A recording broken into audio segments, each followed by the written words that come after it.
بسم اللہ الرحمن الرحیم۔ قرآن مجید میں ہے ان اللہ لا یستحی من الحق، کہ اللہ تعالیٰ حق بات بیان کرنے سے حیا نہیں کرتے۔ حدیث میں بھی بعض ایسے مسائل کو اللہ کے رسول نے بیان کیا ہے صلی اللہ علیہ وسلم نے جو بظاہر حیا کے خلاف ہیں، مگر اس لیے بیان کیا کہ اگر آپ صلی اللہ علیہ وسلم بیان نہ کرتے تو لوگ ان بے شرمی کے کاموں میں مبتلا ہو جاتے۔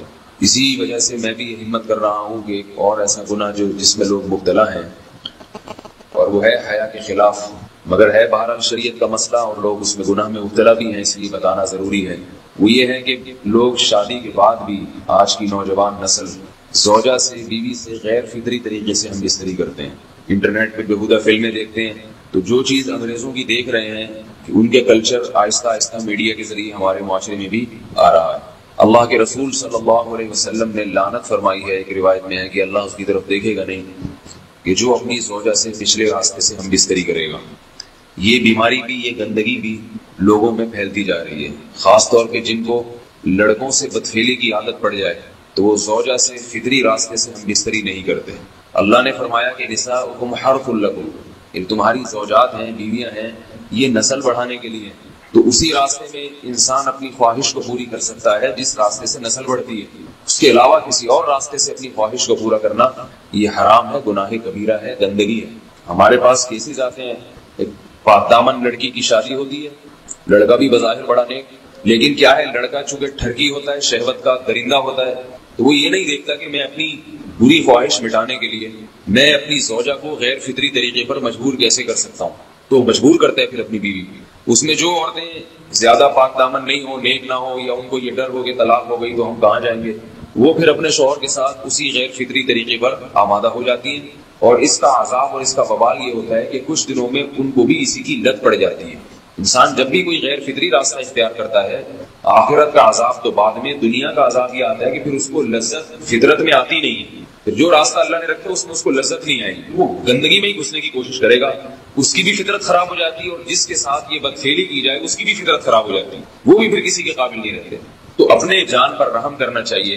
ہم انسان ہیں، ہم درندے نہیں ہیں، ہم گھوڑے نہیں ہیں، ہم گدھے نہیں ہیں، ہم جانور نہیں ہیں، ہم انگریز نہیں ہیں۔ انگریز نے تو حیا اور شرم کی تمام حدود کو توڑ دیا ہے، وہ تو درندے بن چکے ہیں، ہم تو درندے نہیں ہیں، ہم تو حلال کھاتے ہیں، پاک صاف رہنے کی کوشش کرتے ہیں، تو ہم ان کی جو کلچر دیکھ کے ہم ویسے درندے بننے کی کوشش کیوں کریں؟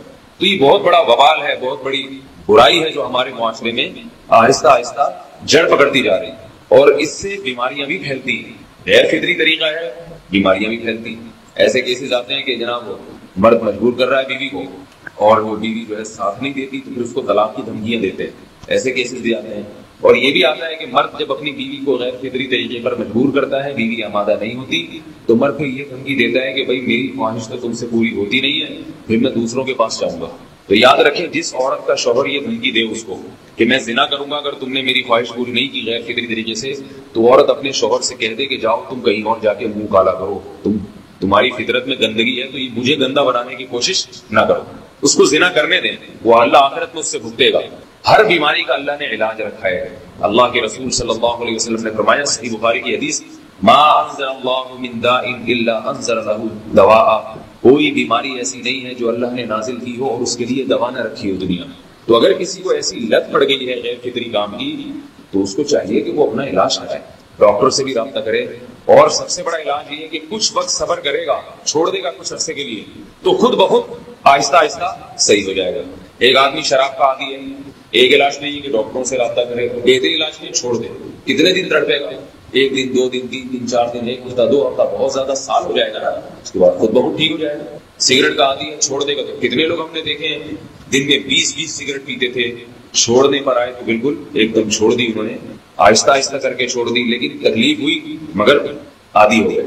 تو اب کسی کو یہ لت پڑ گئی ہے غلط کام کی، برائی کی، تو اس کا بہترین علاج یہ ہے کہ وہ اپنے آپ کو بدلنے کی کوشش کرے، ماحول بدلے، اور کچھ وقت صبر کرے گا تو اللہ اس سے یہ عادت چھڑا دے گا۔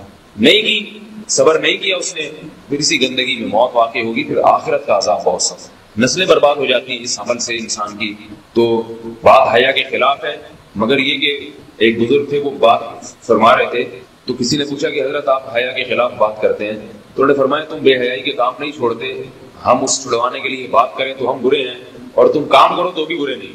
برائی کا کام کرنے میں برا نہیں بنتا، اور برائی کے خلاف بولنے والا برا بن جاتا ہے کہ دیکھو یہ کیسی باتیں کر رہے ہیں. تو بھائی باتیں ہیں اس لیے ہیں کہ یہ معاشرے میں یہ برائی پھیلتی چلی جا رہی ہے، اور یہ ہماری اپنا کلچر نہیں ہے، یہ امپورٹ ہو رہا ہے باہر سے، یہ امپورٹ ہو رہا ہے، یہ وہاں میڈیا کے ذریعے آ رہا ہے. تو وہ چیزیں دیکھا نہ کریں اور ان لوگوں سے دور رہا کریں. ہمیں تو دین کا داعی ہو کے ان کو ہدایت پر لانا تھا، بجائے ہم ہدایت پہ چل کے دوسروں کو چلانے والے بن کے ان کے راستے پہ ہم نے چلنا شروع کر دیا. اللہ تعالیٰ ہمیں اب دیکھیں ان کے یہاں ایڈس کا مرض پھیل گیا ہے. آپ بتائیے یہ ایڈس کا مرض ہمارا ہے کیا؟ یہ بیماری ہماری ہے یا ان کی ہے؟ ہمارے یہاں بیماریاں ہیں، کھانسی ہے، نزلہ ہے، ٹھیک ہے نا، بلڈ پریشر ہے، شوگر ہے، یہ بیماریاں ہماری ہیں. کوئی اللہ کا شکر ہے گندی بیماری ہمارے یہاں نہیں. جتنی گندگیاں ہیں وہاں سے آ رہی ہیں. ایڈس کا مرض وہاں سے امپورٹ ہوا ہے، اور ایڈس کا مرض اسی بدفعلی کی وجہ سے پیدا ہوتا ہے، اسی سے جراثیم پیدا ہوتے ہیں، اور اتنا خطرناک مرض کے ایسے متعدی ایسے پھیلتا ہے. افغانستان میں ایڈس کا ریشو 0 تھا، 0. وہ جانتے نہیں تھے کہ ایڈس کا مرض ہوتا کیا ہے. جب سے امریکن آرمی، برطانیہ آرمی افغانستان میں آئی ہے، فوجی آئے ہیں، افغانوں میں ایڈس کا مرض پھیل گیا ہے. انہوں نے وہاں بدفعلیاں شروع کر دی ہیں. تو وہ تو حالانکہ ان کے لیے زنا کتنا سستا ہے، کتنا سستا ہے نا ان کے لیے زنا، پھر بھی وہ لڑکوں کی طرف مائل ہوتے ہیں. تو اتنی گندگی، ایسا گندا جب انسان بن جائے پھر اللہ اس کے وجود کو برقرار نہیں رکھتے، اور رکھتے ہیں تو پھر آخرت میں سزا دینے کے لیے اپنے آپ کو ان گندگیوں سے بچانا چاہیے، حلال پہ اکتفا کرنا چاہیے. اللہ تعالیٰ ہمیں حلال پہ قناعت کی توفیق عطا فرمائے اور پاکیزہ لوگوں میں ہمارا شمار فرمائے. تو جتنے جانور ہیں دن رات کی ٹینشن کے بعد آتے کہاں ہیں؟ ٹھکانے میں، آشیانے میں. انسان کے لیے بھی اللہ نے گھر بنائے ہیں. قرآن کے الفاظ ہیں جعل لکم من بیوتکم سکنا، کہ اللہ نے تمہارے لیے گھروں کو رہائش کی جگہ بنایا. سکنا جو ہے نا یعنی رہائش کی جگہ. اور اللہ نے یہ بھی فرمایا گھر بنتا ہے ریلیشن سے. جعل لکم من ازواج، جعل لکم من انفسکم ازواجا لتسکنوا الیہا، اللہ نے تمہارے لیے جوڑے پیدا کیے تاکہ تم سکون حاصل کرو. تو نکاح ہوتا ہے، گھر وجود میں آتا ہے، اور اللہ نے بتایا کہ یہ جو تمہارے گھر میں آئی ہے اس سے تمہیں کیا ملے گا؟ سکون ملے گا. تو پتہ چلا یہ تو سارا پروسیس ہے کس کے لیے؟ سکون کے لیے بھائی. اور ہمارے ہاں زیادہ تر ٹینشنوں کے واقعات گھروں کے ہوتے ہیں. جن کے گھر نہیں ہیں وہ سکون سے ہیں، اور جن کے گھر ہیں وہ ڈپریشن کی گولیاں کھا رہے ہیں. تو اس کا مطلب معاشرے میں کوئی بہت ہی الٹا کام ہو رہا ہے جو بالکل فطرت سے ہٹ کر ہے. کیا ایسے یار کیوں سمجھ میں کیوں نہیں آ رہا؟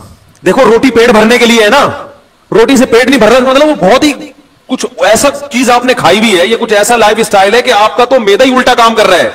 ارے کسی کمبخت کی پانی سے پیاس نہ بجھے، چلو کولڈ ڈرنک سے نہیں بجھ رہی پیاس، سمجھ میں آتا ہے یار کولڈ ڈرنک نہیں بجھ رہی، تو کولڈ ڈرنک تو اللہ نے پیدا تھوڑی کی ہے پیاس بجھانے کے لیے. کسی کی بجھتی ہے کسی کی نہیں. بعض لوگ کولڈ ڈرنک پیتے نہیں بجھتی. چائے سے نہیں بجھ رہی سمجھ میں آتا ہے، دودھ سے نہیں بجھ رہی، پانی سے تو بجھنی چاہیے نا. کمبخت کی پانی سے پیاس نہیں بجھ رہی، اس کا مطلب باڈی میں تھوڑا بہت فالٹ نہیں ہے. میرے یہ سمجھانے سے بھی اگر سمجھ میں نہیں آ رہا تو تھوڑا بہت فالٹ نہیں ہے. اتنی اچھی مثال دے کے بھی اگر سمجھ میں نہیں آ رہا تو میرے بھائی جن کی نہیں آ رہا، یہاں تھوڑا سا فالٹ بہت بڑا فالٹ ہے، بہت بڑا فالٹ ہے. میں نے وہ بیان ریکارڈ کروایا تھا نا کہ عورتیں بچے پیدا کرنے سے صحت اچھی ہوتی ہے، خراب نہیں ہوتی. وہ پورا میں نے پورے ڈاکٹروں کی رپورٹیں بھی پیش کر دی جو نوبل پرائز ڈاکٹر ہیں یو کے کہ عورت کا حمل روکنے سے بیڑا غرق ہوتا ہے، موٹاپا آتا ہے. اس میں بھی میں نے یہی دلیل دی کہ جو چیز نیچر ہے وہ صحت کے لیے اچھی ہوتی ہے، خراب تھوڑی ہوتی ہے. وہ میں نے کل اپنا کلپ دیکھا، اس کے نیچے جو لوگوں نے الٹی سیدھی باتیں کی ہیں. ارے تم دلائل کو نہ سمجھنا چاہتے ہو نہ ماننا چاہتے ہو، تم انگریز کے پٹھو ہو، کمبختو، تم دم ہلاتے رہو ساری زندگی. تمہارے اندر، آپ کو نہیں کہہ رہا جو اس نے کمنٹس کیے تو اس کو کہہ رہا ہوں، تمہارے اندر سوچنے سمجھنے کی صلاحیتیں ختم. تمہیں جو لائن پہ لگا دیا نا 2 بچے تو بس تم اس میں لگے رہو، برباد کر دو اپنی بیویوں کی صحت بھی، اپنی صحت بھی، اور اپنا خاندان بھی تباہ کر دو. بچے تو ہوتے ہی 2 کے بعد ہیں، گھر تو بنتا ہی 2 کے بعد، تو بچوں کی شروع ہوتے ہیں کہ جن کا ایک گیدرنگ ہوتی ہے آپس میں کھیلتے ہیں. تو ایک لائن پہ لگا دیا، بس اسی پہ سب چلتے چلے جا رہے ہیں. تو گھر کس کے لیے بنایا اللہ نے؟ سکون کے لیے. ایک گھر میں سکون نہ ہو تو چلو بات سمجھ میں آتی ہے کہ بھائی کبھی کبھار ہزاروں میں کوئی ایک بیمار بھی پیدا ہو جاتا ہے نا. ہر گھر میں لڑائیاں، ہر گھر میں بے سکونی، لاکھوں میں ایک آدھ گھر ہوگا جس میں سکون ہوگا. بھائی کم بہت بھائی سے بات نہیں کر رہا، بہن بہن سے بات نہیں کر رہی، جٹھانیاں، نندوئی، ساسیں، وہ تو ایک مستقل ٹاپک ہے. باپ اور اولاد میں نہیں بن رہی، ماں بیٹی میں نہیں بن رہی، میاں بیوی میں نہیں بن رہی. تو اس کا مطلب ہے کہ معاشرے میں کوئی چھوٹا موٹا فالٹ نہیں ہے. بھائی یہ تو جانور پھر ہم سے اچھے ہیں. کیا خیال ہے بھائی جان؟ ہم سے اچھے جو پھر کبوتر نکلا، چڑے نکلے ہیں بھائی. ہمیں آفس میں سکون مل رہا ہے، گھر میں نہیں مل رہا. یہ تو بہت بڑا فالٹ آ رہا ہے معاشرے میں, اور یہ ان میں تو بہت ہی زیادہ ہے جن کی ہم تقلید کرتے ہیں. تبھی وہ تو کرتے ہی نہیں نا, 40 سال تک گھر بناتے ہی نہیں ہے کہ سکون سے زندگی گزرنے دو, 40 سال کے بعد دیکھیں گے. ان کو پتا ہے کہ اگر پہلے سے کر لیا تو عذاب میں آ جائیں گے. تو اس کا مطلب اس معاشرے میں ہم سے بھی زیادہ ٹیکنیکل فالٹ ہے, کوئی بہت بڑا فالٹ ہے. تو وہ فالٹ کیا ہے؟ کیا خیال ہے, سمجھنا چاہتے ہیں؟ بہت بڑا فالٹ ہے, اور ماہر نفسیات اکثر اس فالٹ کو ہائی لائٹ نہیں کرتے کیونکہ وہ خود اس فالٹ میں مبتلا ہوتے ہیں. الحمدللہ سمجھا پا رہا ہوں اپنی بات. یہ بات سمجھ میں نہیں آ رہی, یہ بھی میں چھوڑ رہا ہوں آہستہ آہستہ. سمجھ میں آ رہی ہے بات؟ وہ اکثر اس فالٹ میں مبتلا ہے. وہ کیا ہے فالٹ؟ کہ جب تک حقوق کا دائرہ کار متعین نہیں کیا جائے گا کبھی بھی اتحاد اور محبت پیدا نہیں ہو سکتی. اس کو ایک اور اسٹائل میں بیان کرتا ہوں, دوسرے اسٹائل میں. جب تک ظلم ختم نہیں ہوگا گھر میں محبت پیدا نہیں ہوگی, اور ظلم کو جب تک ڈیفائن نہیں کیا جائے گا کہ ظلم کی ڈیفینیشن کیا ہے, ظلم ختم ہو نہیں سکتا. نہیں آ رہی بات؟ جو مذہب کو فالو نہیں کرتے, خدا کی قسم لا الہ الا اللہ, قیامت تک الٹے لٹک کے پی ایچ ڈی کر لیں نفسیات میں, وہ ظلم کی ڈیفینیشن بیان کر ہی نہیں سکتے کہ ظلم کہتے کسے ہیں. کیونکہ ظلم کہتے ہیں کسی کا حق ادا نہ کرنا. جب آپ کو پتہ ہی نہیں ہوگا اس کا حق ہے کیا, تو ادا نہ کرنا اور کرنا کیا ڈیفینیشن ہوگی, پتہ کیسے چلے گا کہ حق کی ادائیگی کیا ہے اور عدم ادائیگی کیا ہے؟ کیونکہ حق کی ادائیگی کس کا کس پر کتنا حق ہے, کیا حق ہے, وہ نہیں ادا کرے گا تو لڑائیاں ہوں گی نا. میں سمجھ رہا ہوں کہ اس کا مجھ پر حق ہے, وہ سمجھ رہا ہے کہ ہے ہی نہیں, تو کیسے معاملہ چلے گا؟ یہ فیصلہ کون کرے گا کہ یہ مطالبہ درست ہے یا غلط ہے؟ یا تو یہ اسلام بتائے گا.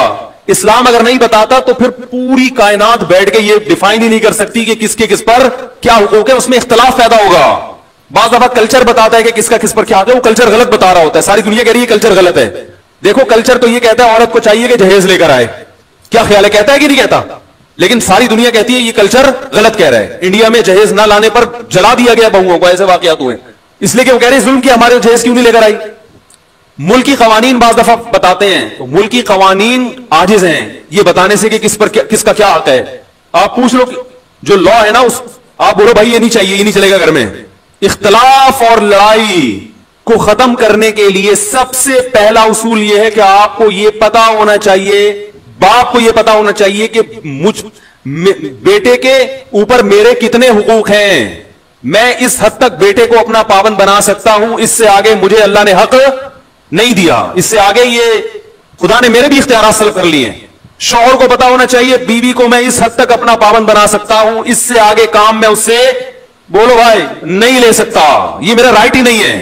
عورت کو پتا ہونا چاہیے اس حد تک شوہر سے مطالبات منوا سکتی ہوں, اس سے آگے اللہ نے باؤنڈری کھینچی ہوئی ہے, مجھے آگے جانے کی اجازت نہیں ہے. ساس کو پتا ہونا چاہیے اس حد تک بہو میری خدمت کرنا اخلاقی ذمہ داری ہے, وہ بھی یہ پتا ہونا اخلاقی ہے یا قانونی, یہ بھی پتا ہونا چاہیے. کچھ چیزیں اخلاقی ہوتی ہیں, قانونی نہیں ہوتی. اخلاق کا دائرہ کار اخلاق کی حد تک ہی ہوتا ہے. ارے پڑوسیوں کی کو پوچھنا اخلاقی ذمہ داری ہے نا, آپ نہیں پوچھ رہے تو کیا وہ کیس کر سکتا ہے آپ کے خلاف؟ بھائی حدیث میں آتا ہے کہ وہ شخص مومن نہیں ہے جو خود پیٹ بھر کے کھائے پڑوسی بھوکا سوئے. لیکن آپ پیٹ بھر کے کھا رہے ہو, پڑوسی بھوکا سو رہا ہے, گناہ ملے گا قیامت میں. لیکن اس بیس پہ پڑوسی آپ کے خلاف کیس نہیں کر سکتا, لڑ نہیں سکتا آپ سے. وہ حدیث میں تو آتا ہے تو پیٹ بھر کے کھا رہا ہے اور جانا میں بھوکا ہوں, اب گریبان پکڑ لیا, تو یہاں ظالم کون ہوگا؟ وہ پڑوسی ہوگا. بھائی اخلاقی ذمہ داری ہے کہ آپ پیٹ بھر کے کھا رہے ہو, لیکن آپ کی ہے, اس کی نہیں, وہ نہیں مطالبہ کر سکتا. کچھ چیزیں اخلاقی ہیں, لیکن ہمارے ہاں کس کا کیا حق ہے یہ یونیورسٹیوں میں نہیں پڑھایا جاتا. ماہر نفسیات کو پتہ ہی نہیں ہوتا کہ حق کیا ہے, تو بیچارہ گائیڈ کیسے کرے گا؟ ہائے ہائے کیسے سمجھائیں. ماہر نفسیات بیچاروں کو پڑھا ہی نہیں ہوتا. اسلام پڑھیں گے تو پتا چلے گا نا. انہیں تو گورے کو پڑھا ہے, گورے کو خود نہیں پتا, وہ اپنے گھروں میں سکون پیدا کر لیا. یہ نفسیات پڑھ کر آ رہے ہیں جرمنی کی یونیورسٹیوں میں, اور وہاں سے سیکھ رہے ہیں کہ گھروں میں جوڑ کیسے پیدا ہو. جنہوں نے ان کو پڑھایا اس پروفیسر سے پوچھو کہ تمہارے گھر میں جوڑ ہے, وہ کہے گا میرا تو گھر ہی نہیں ہے, اور اس لیے نہیں ہے, مجھے پتا تھا گھر ہوگا تو پھٹے ہوں گے. تو ہم نے کہا بھی 55 سال میں کریں گے شادی. وہ تمہیں بتائے گا گھروں میں جوڑ کیسے پیدا ہو. یار کیا رینجرس کا کیس ہے بھائی, خطرناک کیس بنانے والا ہوں آپ کے خلاف. سارے مسائل یہاں سے کھڑے ہو رہے ہیں, گھروں میں جھگڑے, لڑائی, دفتروں میں. بھائی آپ کو پتہ ہی نہیں ہے کہ میں کہاں تک جا سکتا ہوں. دیکھو فوج میں پھٹے کم ہوتے ہیں, پولیس میں بھی, تھانے میں پھٹے کم ہوتے ہیں. وجہ اس کی یہ ہے کہ ایک رنگ روٹ کو پتا ہے کہ آفیسر کی بات میں نے ماننی ہے, کن باتوں کو ماننا ہے اور کون سی بات ایسی ہے جو میرے اوپر لازم نہیں ہے. اگر کوئی آفیسر میرے سے گھر سے پوچھا لگوانا شروع کر دے تو یہ میرے اوپر, اور آفیسر کو پتا ہے کہ میں نے یہ شروع کر دیا تو میرے خلاف کیس بھی ہو سکتا ہے. تو پھٹوں کا ریشو فوج میں, پولیس میں سب سے کم ہے, کیونکہ قانون ہے, ان کو لکھا ہوا ہے کہ یہ ذمہ داری ہے. دفتروں میں بھی پھٹے اکثر کم ہوتے ہیں, کیونکہ باس کو پتا ہے کہ یہ امپلائی میرا کتنا تابع ہے, اس کو تنخواہ اس چیز ریٹرن میں لکھا ہوا ہوتا ہے کہ بھائی تجھے اس چیز کی تنخواہ مل رہی ہے, تو نے اتنے بجے آنا ہے, یہ کام کر کے دینا ہے, کرے گا تو میری بھلا سے, تو شکل کا اچھا ہے برا ہے بھائی, تجھے ملیریا ہے, تجھے ٹی بی ہے, تجھے کیا ہے, تو نے پولیو کی ویکسینیشن کروائی بھی ہے کہ نہیں کروائی بھی, مجھے میری ہیڈ ایک نہیں ہے. یہی ہوتا ہے نا بھائی, یہ کام ہے, یہ کر کے دو گے تنخواہ ملے گی, نہیں تو پتلی گلی سے نکلو. اس لیے وہاں بھی پھڈوں کا ریشو کیا ہے, وہاں پھڈے ہوتے ہیں غیبتوں کی وجہ سے. وہ باس, وہ دیکھو وہ چمچا بنا ہوا ہے, اس کو تنخواہ بڑھا دی ہم کیونکہ ایمانداری سے کام کر رہے ہیں, ہماری تنخواہ نہیں بڑھ رہی. یہ اتنے اور بھی باتوں کی حد تک ہوتا ہے. ایسا نہیں ہوتا کمپنی بند ہو جائے پھڈوں کی وجہ سے, صرف باتیں کریں گے. وہ تو شوق ہے مسلمانوں کو باتیں کرنے کا, کیونکہ کام ہم تو ہوتا ہے گورنمنٹ کے اداروں میں ہی زیادہ ہوتا ہے نا, کیونکہ وہاں تو کام ہی نہیں ہوتا, تو باتیں کر کے ٹائم پاس کرنا ہوتا ہے. لیکن گھروں کے جو پھڈے ہوتے ہیں وہ خطرناک, چاقو نکل آتے ہیں, چھریاں نکل آتی ہیں, 2 سال تک بھائی سے بات ہی نہیں کر رہا, طلاقیں ہو جاتی ہیں, بچے رل جاتے ہیں, ڈپریشن میں چلے جاتے ہیں. ہم نے نہیں دیکھا کوئی باس کی وجہ سے ڈپریشن میں گیا ہو. ایسے میاں بہت دیکھے ہیں جو بیوی کی وجہ سے, عورتیں شوہر کی وجہ سے, بہویں ساس کی وجہ سے, ساس اپنی ساس کی وجہ سے. آپ کہنے والے تھے ساس بہو کی وجہ سے, اب تک ایسی رپورٹ آئی نہیں ہے, وہ چھوڑیں بھی زیادہ, تو خود سمجھدار ہیں آپ لوگ. وہ ساس بھی ڈپریشن میں آتی ہے, لیکن وہ کس کی وجہ سے, اپنی ساس نے اس کو ڈپریشن کا مریض بنا کے دنیا سے گئی ہوتی ہے, تو وہ آگے پارسل کر رہی ہوتی ہے یہ امانت بہو کی طرف کہ مجھے جو وراثت میں ڈپریشن ملی تھی وہ میں پوری کہاں ٹرانسفر کر رہی ہوں, بہو. اب جب جھگڑے ہوتے ہیں ساس بہو کے بہت, ہم کہتے ہیں بھائی الگ کرو, تو ماں باپ پھر غیرت کے تانے, ہم نے دودھ پلایا جوان کر دیا, الگ ہو رہے ہو. حالانکہ یہ ماں باپ کا رائٹ نہیں ہے, یہ آپ کا حق ہی نہیں ہے.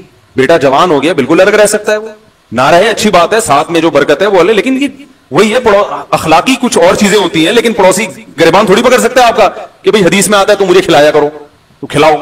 تو ماہر نفسیات سے گزارش ہے جب لوگوں کو موٹیویٹ کیا کریں. کچھ اچھے بھی ہیں الحمدللہ, ہر جگہ اچھے برے بھی ہوتے ہیں, اچھے تو سارے ہی ہیں, لیکن بہت سی چیزوں میں بیچاروں کے پاس خود گائیڈنس نہیں ہوتی.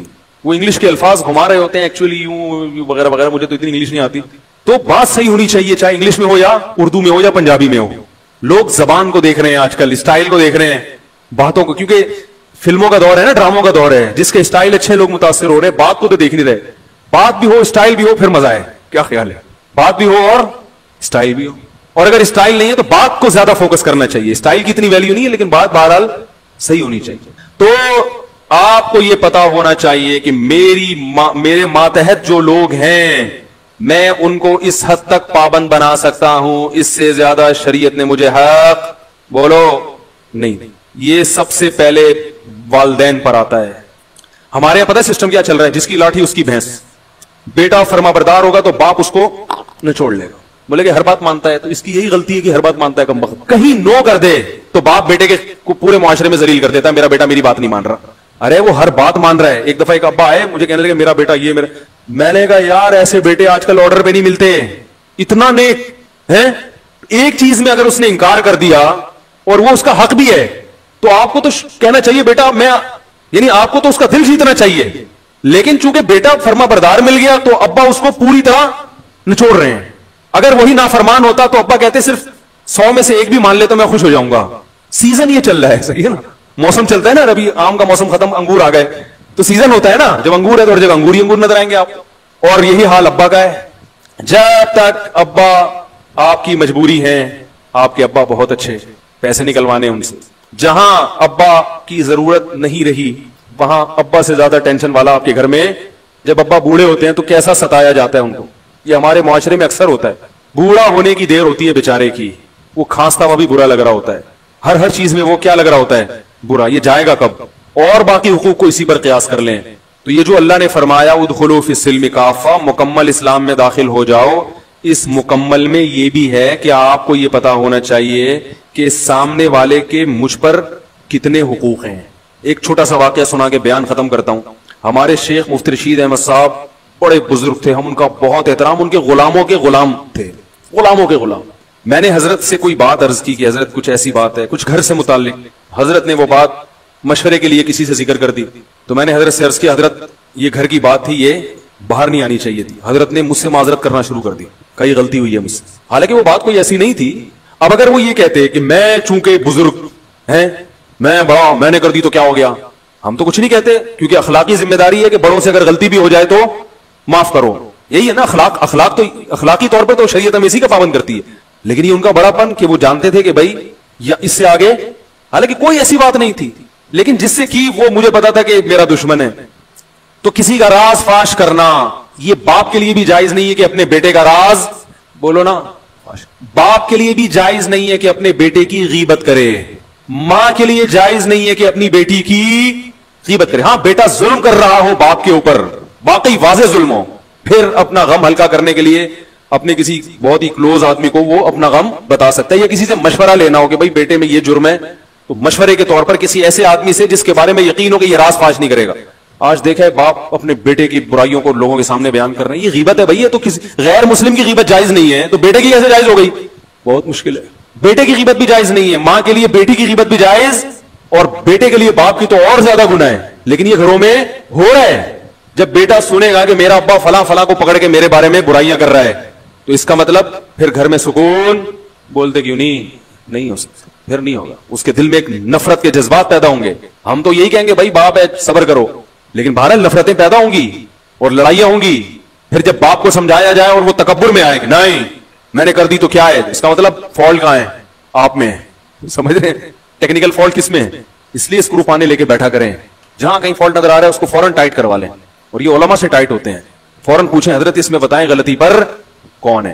تو یہ بڑا لمبا موضوع ہے کہ کس کے کس پر کیا حق ہیں، وہ بیان ہوتے رہنے چاہیے تاکہ ہمیں پتا چلے کہ ہمیں یہ تو ہر آدمی اس چکر میں ہے کہ فلاں کے مجھ پر فلاں پر میرے کیا حقوق ہیں، اس میں تو پتا ہے سب، ہر آدمی اس کو نچوڑنے میں لگا رہتا ہے. لیکن میری باؤنڈری کہاں تک ہے؟ ماں باپ کہتے ہیں، مجھ سے اکثر فون آتے ہیں کہ والدین کے حقوق پر پلیز بیان کریں، آپ والدین کے حقوق پر بیان کریں. اور اتفاق سے میں کر دیتا ہوں اولاد کے حقوق پر. بعض دفعہ ایسا بھی ہوتا ہے، وہ کہتے ہیں یہ کیا بات ہوئی، کہتا ہوں بھائی اس پر بھی کریں گے لیکن ساتھ ساتھ اس پہ بھی تو ہونا چاہیے نا، اس پہ بھی تو ہونا چاہیے، دونوں چیزیں ضروری ہیں. تو اللہ تعالیٰ سے دعا ہے کہ اللہ ہمیں مکمل اسلام میں داخل ہونے کی توفیق عطا فرمائے. علماء نے لکھا ہے کہ استاذ مدارس میں نا شاگرد استاذوں کا بہت احترام کرتے ہیں، لیکن استاذ کے لیے کسی شاگرد کو فاسق و فاجر کہنا جائز نہیں ہے. سمجھ رہے ہیں؟ فاسق و فاجر کہنا جائز، زانی کہنا جائز نہیں ہے، یہ الزام ہے. تو اللہ نے ایک باؤنڈری رکھی ہوئی ہے، اس سے آگے آپ کو نکلنے کی اجازت نہیں ہے. کمیٹی ہے مسجد میں تو امام کو کمیٹی سے آگے نکلنے کی اجازت، بولو نا بھائی، نہیں ہے. وہ کمیٹی کا پابند ہے. بعض جگہوں پر ایسے ہوتا ہے امام کمیٹی کو لفٹ ہی نہیں کرا رہا ہوتا، کہتا میں چونکہ امام ہوں، میں چونکہ وہ چندے کے حساب دینے کے لیے تیار نہیں ہے کمیٹی کو. بھائی جب آپ کسی کمیٹی کے تابع ہیں تو جتنا چندہ آ رہا ہے آپ کے باپ کو بھی حساب دینا پڑے گا. بعض ائمہ، سب نہیں، اکثر تو الحمدللہ صحیح ہوتے ہیں، لیکن بعض جگہوں مسجد پہ کیس آتے ہیں امام حساب نہیں کرے، کون مجھ سے کون ہوتا ہے حساب لینے والا، میں تو مفتی ہوں، میں تو بزرگ ہوں، میں تو فلانا ہوں، میں کیا کرپٹ ہوں؟ بھائی آپ چور ہو، کرپٹ ہو، آپ نیک ہوں. جب مسجد کا ایک رسید ہے، کوئی چندے کا سسٹم ہے، تو آپ کو اخپل طریقے سے چندہ کرنے کی اجازت، بولو بھائی نہیں. اخپل لفظ یاد رکھ لیں، بہت سارے کام اخپل طریقے سے کرنے کی وجہ سے غلط ہو رہے ہیں. وہ مجھ سے اب لوگ آ کے پوچھتے ہیں اخپل کا مطلب کیا ہے، پرسوں ایک اخپل کا مطلب پوچھنے کے لیے آیا تھا. تو وہ پابند ہے. اسی طرح کمیٹی پابند ہے کہ وہ امام کا احترام کرے، اس کے ساتھ ایسے پیش نہ جیسے ملازمی، ٹائم دیکھ رہا ہے کیا ہو رہا ہے، تمہیں بولا تھا 40 پہ نماز 45 پہ کھڑی کر رہے ہو تم، تمیز سے، ٹھیک ہے نا، ریکویسٹ کے ساتھ. مسجدوں میں بھی لڑائیاں، گھروں میں بھی. اللہ تعالیٰ ہماری حفاظت فرمائے اور ہمیں یہ جاننے کی توفیق عطا فرمائے کہ ہمارا کس پر کتنا حق ہے.